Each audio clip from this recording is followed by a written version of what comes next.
Spieth falls just short at the Masters. Texas baseball notches a few more conference wins. And Texas football prepares for their spring game. All this and much more comes up next, College Press Box.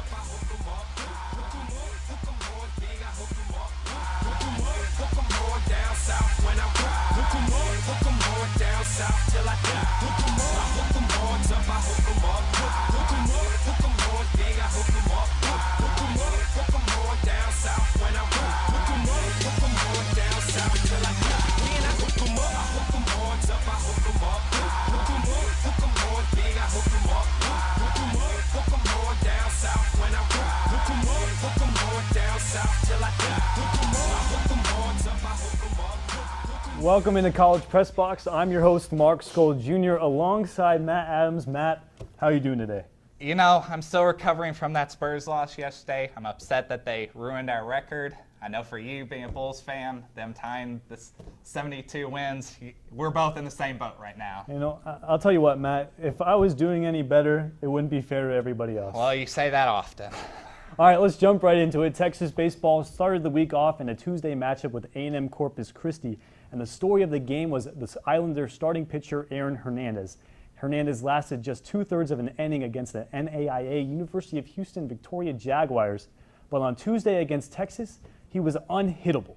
Hernandez tossed 5 2/3 scoreless innings and 9 strikeouts against the Longhorns, and it just wasn't their night as they fell 5-0 to the Islanders. This weekend, Texas traveled to Manhattan and faced Kansas State in their third conference series. The Longhorns came out firing, winning the first game 6-3 thanks to a pair of home runs from the Clemens brothers, and winning Saturday 12-5 thanks to 13 hits and 3 home runs. However, much like the TCU series, Texas could not sweep their opponent. The Longhorns fell on Sunday 3-2 to Kansas State after the Wildcats scored 2 runs in the 8th to win it. Now, Matt, despite the Longhorns' sour start to the season, finishing with a 14-18 overall record, they're still third in conference play, 5-4 overall record in conference play, only behind Texas Tech and TCU. Now, when you look at this Texas team, I got to ask you, even though they're 4 games below 500, is there still enough time to turn this thing around? I think there's enough time to turn it around, but not based upon what Texas standards are. When you mentioned it, TCU and Tech are the top 2 teams right now. This is not a very deep Big 12 conference this year. You normally have Oklahoma, Baylor, even Oklahoma State kind of being the dark horse. But that's not the case this year. And even with all the mistakes that Texas is making on both the offense and the defense, they don't have the College World Series pedigree that many people thought they were going to have. So they can make a run through conference, yes. Making a deep run into the College World Series and getting to Omaha, hold off on that. Yeah, it's a little shaky. And what makes or breaks this Texas team has been their consistency. We've seen Texas succeed. They won the series against TCU, won 2 out of 3 games against TCU, but then they fall flat against A&M Corpus Christi. So how does Texas stay more consistent like they did against TCU? You know, unfortunately for Texas in that TCU series, what helped them so much was they got their bats going and they got it fast. And thankfully for Tres Barrera, he was able to kind of get that going. You saw that in this last series against Kansas State. Casey Clemens was the guy in those first 2 games for sure. But you look at Texas, and to get that consistency, you have to have everybody on the same page, and that means an offensive game plan and defensive game plan with your pitching and especially your catcher. And right now, you know, the situation of Augie trying to use Michael Cantu as a catcher instead of Tres Barrera and moving him to third base, that whole system just isn't working right now. So unfortunately for Texas, they're going to have to do a lot of reshifting if they want to get this thing anywhere close to being back on track. Yeah, maybe one of the other problems with the team is that their lack of leadership. Yep. You mentioned Casey Clemens and Tres Barrera, but those are their only 2 really upperclassmen. Everyone else, or veterans on the team, to be honest, because everyone else, C.J. Hinojosa, Ben Johnson, those 2 guys who were leaders of the team last year went to the MLB draft, so they're not even here anymore. And it just might be one of those kind of problems too. Yeah, and the pitching staff is still young. And of course, like Travis Jones, Cody Clemens, Casey's little brother, both of those guys are so young. It is especially hard to expect them to be the leaders of this team. But that's where Texas is at. They have a lot of young players, and they got to step up sooner or later, and now is the time to start doing that. Now, the guy who's been with Texas through thick and thin has been skipper Augie Garrido, and there have been reports that Garrido could be fired after the season. So if you're the guy making the call on Garrido's future at Texas, does he stay at Texas? Does he keep coaching, or does he just see the axe at the end of the season? You know, I mean, I'm going to spotlight on the greatness of Augie Garrido here. I mean, being the all-time winningest baseball coach in college history, winning 5 World Series, 2 of which with Texas, taking him to 15 trips to Omaha is impressive, don't get me wrong. But at the end of the day, like said earlier, he's not meeting Texas standards. They're not winning. They're not consistently in the hunt anymore for Omaha. It's almost as if you're hopeful that they're going to make it, and then issues come along, whether it's injuries, young players, mistakes on plays, that cost them getting to where they want to be. And the last 3 out of 4 seasons not making it to Omaha, it's going to hurt. And we've already seen with Texas replacing Mac Brown, Rick Barnes.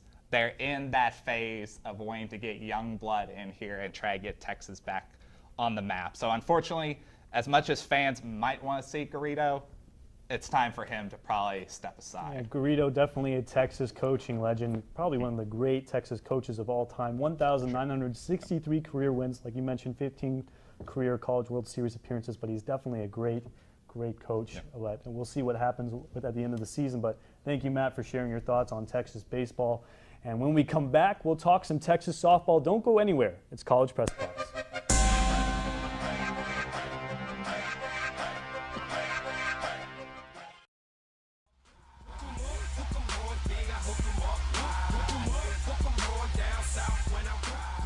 Thanks for spending your Monday night with us here on College Press Box. Before heading into conference play, Texas softball had 3 matchups against UTEP and UTSA. UTEP did not stand much of a test as the Horns handled them in both games, 4-1 and 8-0. Now, Texas traveled to San Antonio to face UTSA and came away with a tough win, 3-2.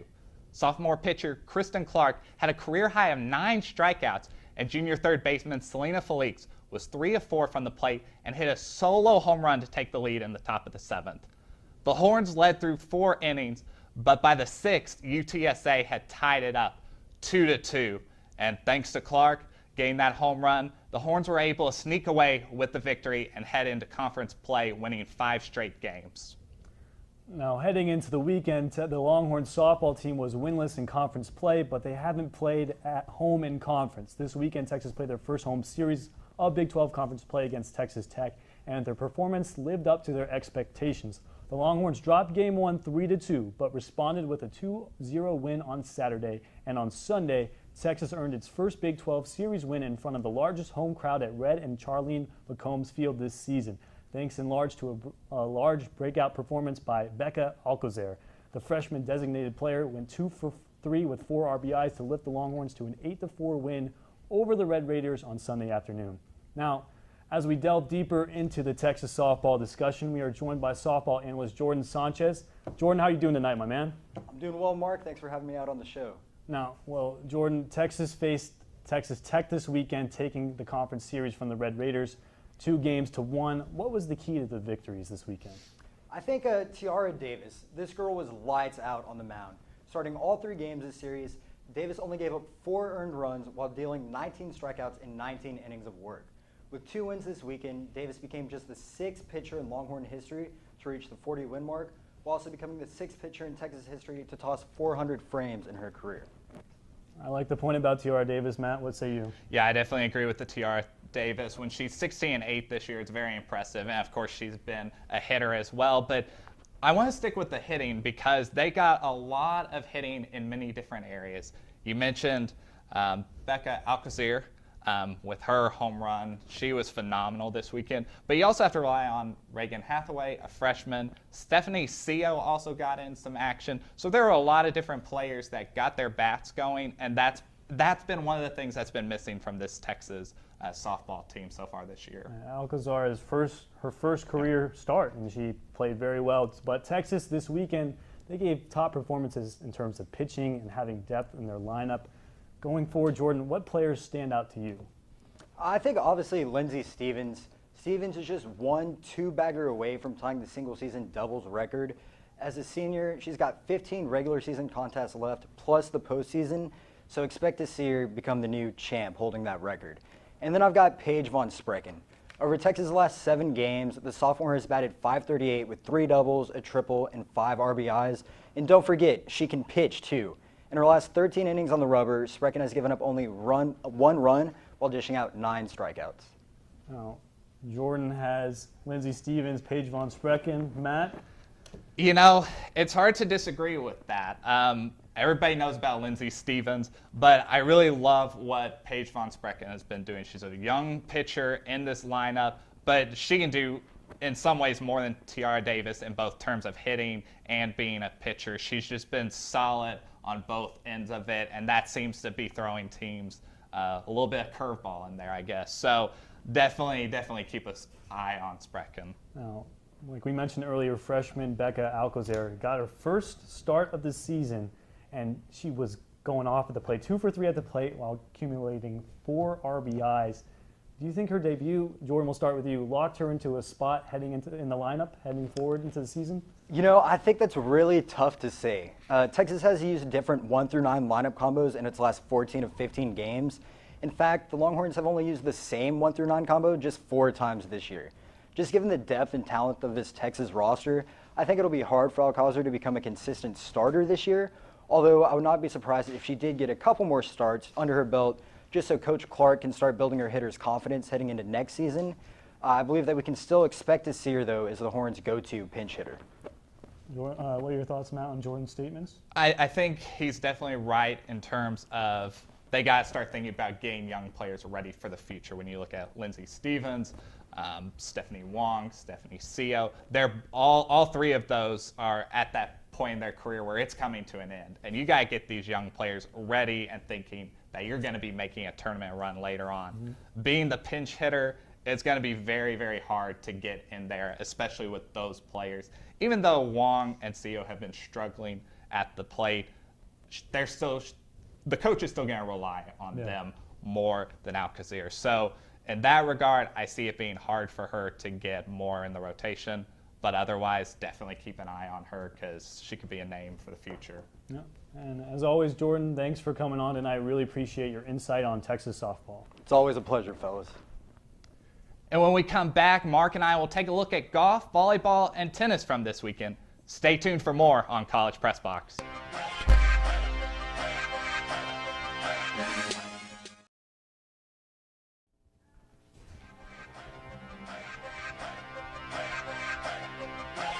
Welcome back to the show. Thanks for sticking with us on your Monday night. Now, Texas volleyball was back in action following their 4th straight Final Four season this weekend as a part of the FAST tournament in Houston.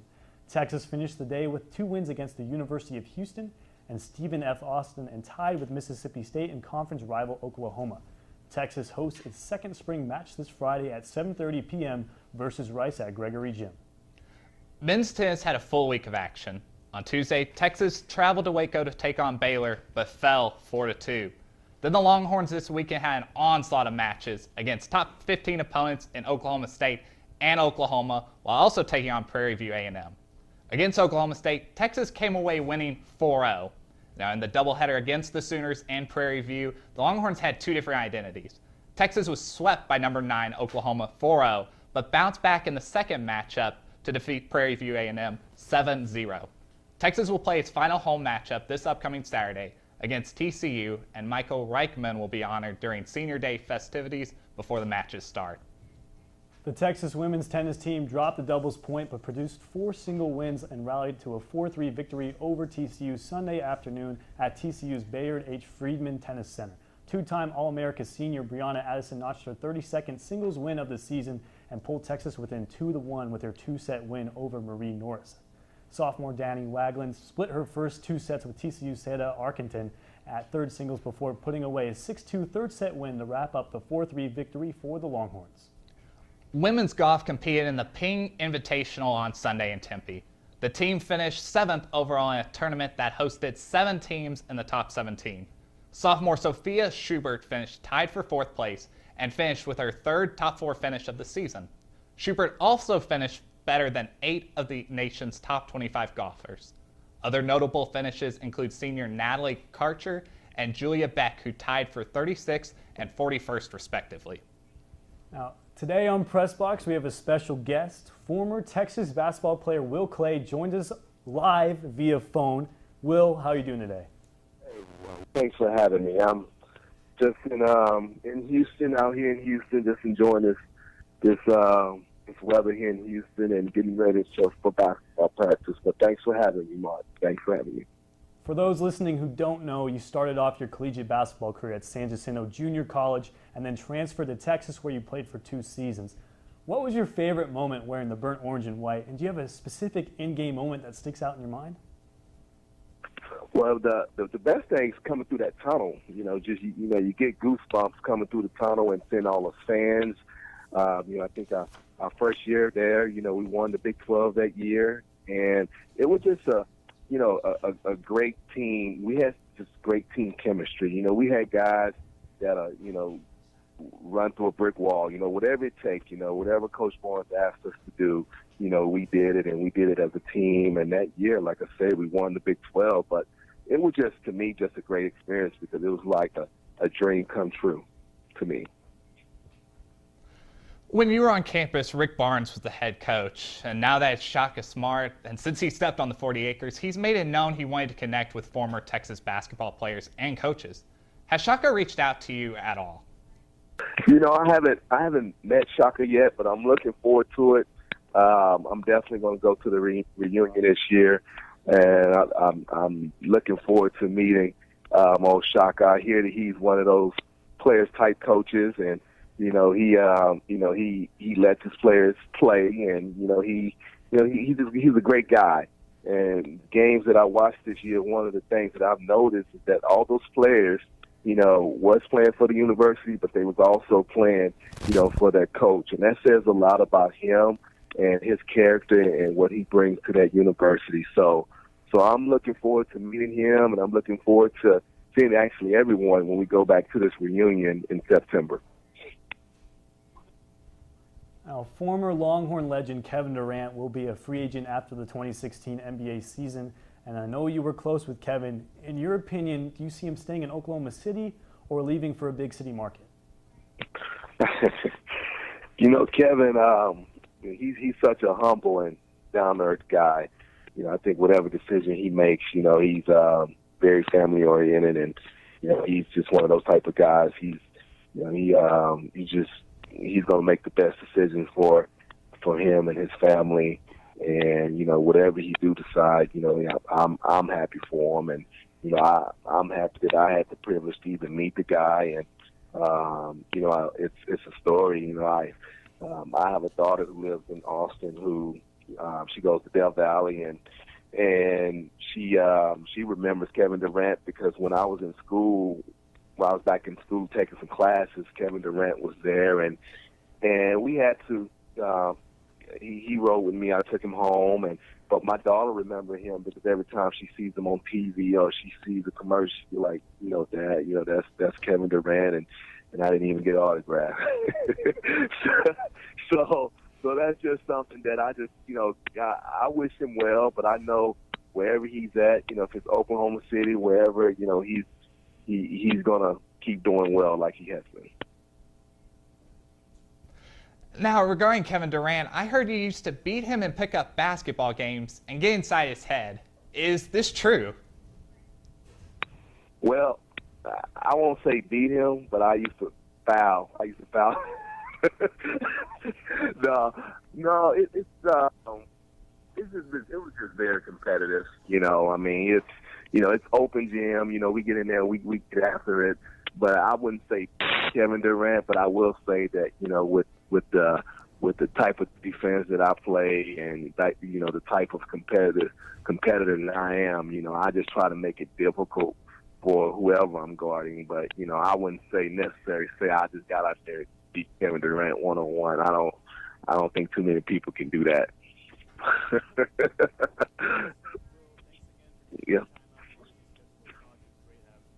Coming up, we'll take a look at what this week offers for for Longhorn sports. You're watching College Press Box.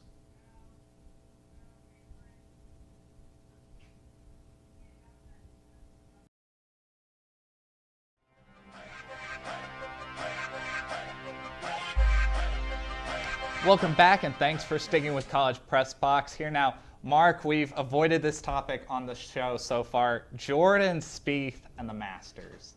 Now, of course, as we all know, he had a 5-shot lead heading into that final round, but on holes 10 and 11, he bogeyed, and then the quadruple bogey there on hole 12 that put him out of contention. So, Mark, first off, what are your reactions to his performance? Isn't there a common saying that the 12th hole on the golf course is always the hardest hole? Or am I just making that up? You might be. I have never heard that before. But for me, any hole in golf is hard to do. But for me, you gotta like what he did. I mean, he didn't perform well in those 3 holes like you mentioned, but he kept his composure at the end. He gave the jacket to the winner. And you got to give him respect for that. Only 22 years old, too. I'm sure there'll be many green jackets in the future. Well, and the fact for him, not only did he have to present the jacket once a Dane Willett in the log cabin, but he had to do it again in front of all the other Masters winners. So I know that's a tough thing for him. Now, how much of a setback do you think this is for Spieth, the rest of this tournament? Oh, if anything, it gives him more motivation to go out and kick some butt, you know? I mean, was that close to winning his 2nd straight Master, joining the club that's only with 3 other guys in golf history. So you gotta just think he's gonna bounce back, and I don't think this is gonna set him back at all. If anything, it's gonna make him hungrier to go out and win the next one by a landslide. And we hope so, to keep golf interesting in a deep tournament field. Now, one of our very own Eric Goodman was out this weekend covering the MotoGP. Let's take a look at his coverage here. MotoGP, the ultimate sport of speed. For one weekend each year, the fastest motorcycle riders in the world touch knees to asphalt in the Lone Star State. Circuit of the Americas in Austin is one of the world's premier racing facilities. Every year the track holds 2 major events, the Formula One United States Grand Prix in October and April's MotoGP. It's a sport where winning means going fast and going fast means getting low. But lose traction for even a second and physics takes over. To instantly address crashes, COTA recruits volunteer track marshals to stand trackside and run onto the tarmac if a driver is in danger. Even though racers are coming at you, you still have to be there. You got to make sure the rider's okay, and you got to make sure you do get your job done. Volunteers come from all around the Austin area, including the 40 acres. So I signed up, and luckily enough, with no experience, they gave me something like this where I'm literally feet away. And so it's crazy because these guys are literally going 200 miles an hour right next to you. While already massively popular in Europe, the sport is rapidly growing in the States. Being from a different country where motorsports are huge, especially MotoGP, I really enjoyed the experience, and it was fantastic. For College Press Box, I'm Eric Goodman. Let's check out what is happening this week in Texas sports. Now, Tuesday we got baseball against Houston at Houston at 6:30 p.m. Friday, baseball takes on Kansas here in Austin at 6 p.m. You can catch that on Longhorn Network. And then Friday as well through Saturday, men's golf is at the Maxwell Tournament in Ardmore, Oklahoma. And Saturday, we got a lot of action across the board. The big one, the football spring game happening at 1 p.m. on the Longhorn Network. The first game setting we'll see this football team in. Men's tennis versus TCU at 1 p.m. That's here at home, and that is also senior day. And softball will be at Oklahoma. That will be on 2 p.m. on ESPN2. Very tough game for the Lady Longhorns. Now, to finish it off on Sunday, softball again against Oklahoma. At Oklahoma at 12 p.m., baseball takes on Kansas at 1 o'clock on Longhorn Network. And women's tennis here in Austin against Iowa State, 12 p.m. Go out to the courts to catch them. Now, Matt, the spring game is also this Saturday, and there's a lot of things to talk about. Texas lost a lot of players to the pro day, to the graduation. So what are you looking for in this spring game? You know, there aren't as many young guys on campus right now. The main ones, Shane Buechele, Colin Johnson, and those are really the main ones that have been sticking out right now, and a lot of people are talking about. You know, with Sterling Gilbert coming in, it's important to see what this team is like because we saw a lot of, wanting to run the football last year with Jay Norvell. Gilbert is going to want to pass it, and so I want to see who responds under that, whether that's Swoops, whether that's Shane Buechele, Even Kyle Loxley gained there, but I want to see the depth of these wide receivers when you have John Burt, Armani Foreman, Colin Johnson, as we already mentioned. You know, you have Lorenzo Joe, Dorian Leonard, who was basically a non-factor last year, and everybody hyped him up to be one, a big physical guy like him. I want to see what each of these guys can do, and we've mentioned a lot of big receivers, but I want to see Ryan Newsome also get in there. We wanted to have a good slot receiver, didn't quite have that last year. So for Texas, it'll be interesting to see the different dynamics this passing game brings under Gilbert. Yeah, and you mentioned the two young guys, Shane Buechele and Colin Johnson, but another guy to watch out for is Zach Shackelford, freshman coming in as well. We'll see what he does. It looks like he might be slated to start at center, so that's definitely a big hole in the Texas offense. So we'll see if he fills in well. And especially when you add him in the mix with young guys like Connor Williams and Patrick Vahe, who established them up front last year. It's going to be a young offensive line. Yes, adding Shackelford in there, those three could be an interesting combination. Now, Matt, before we go, last week in the National Basketball Championship, North Carolina lost to Villanova on a Chris Jenkins heartbreaking buzzer beater. But that isn't the only time that this season the Tar Heels lost on a buzzer beater. Shortly after Jenkins made the shot, men's basketball player Javon Felix tweeted out this: "I was first." While Felix didn't directly mention this buzzer beater against North Carolina, it's pretty safe to assume that he was referencing his game-winning shot against North Carolina. Would you agree with that, Matt? It's very safe to assume that, and it was very gutsy on his part. However, it's a regular season game. Jenkins did it in the national championship, whole different setting. I'm sorry, I want to see Felix do it, but we're not going to be able to. And he still was first to hit a buzzer beater over North Carolina this year. Was he correct? He is correct, but he's just being salty about the situation. No, I think that's just him being the competitor that he is. All right, Matt. Well, that does it for tonight's episode of College Press Box. Thanks for tuning in. You can catch us every Monday night on the network at 9:30 p.m. Be sure to follow us on Twitter at College Press Box to get all the latest updates in all Longhorn sports. Also, for some of the best sports debates on the 40 acres, be sure to check out our sister show, College Crossfire, Wednesdays at 9. This week, we actually have an hour-long College Crossfire special, so you don't want to miss it. From all of us in Master Control, the studio, Matt, and myself, have an outstanding night.